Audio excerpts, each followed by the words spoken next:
This is Lisa from Mobile Tech Review, and exciting times if you own a Microsoft Surface Pro 4, 5, otherwise known as the 2017, or the current generation Microsoft Surface Pro 6.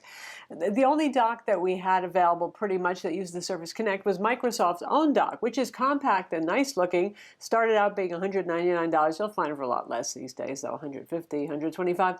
But it's getting pretty old. It's been out for years, and it's always been kind of quirky and buggy, even with Microsoft firmware updates. So instead, say hello to my little friend. This is the Mini Surface Studio. This is the Kensington Dock for the Surface Pro, the SD7000 model, and has a two-way articulating hinge on it that makes it look just like a Surface Studio. I mean, look at this thing. It's beefy. It's heavy, too.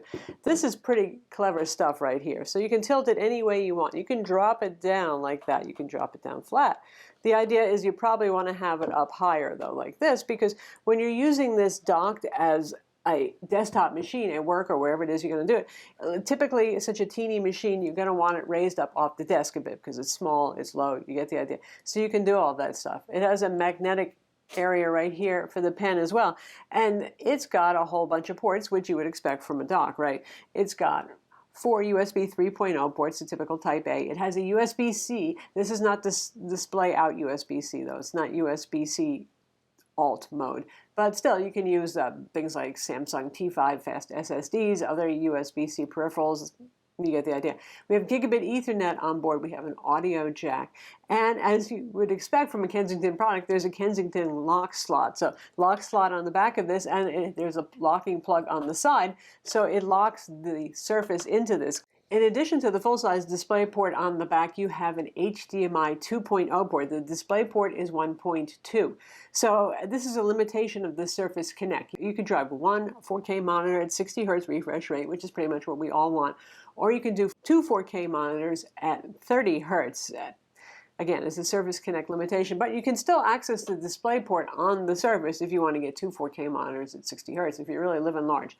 Obviously, if you're going with lower resolution, 1080p monitors, that sort of thing, then you can go dual 1080p at 60 Hz refresh rate and to get the smoothest motion on screen.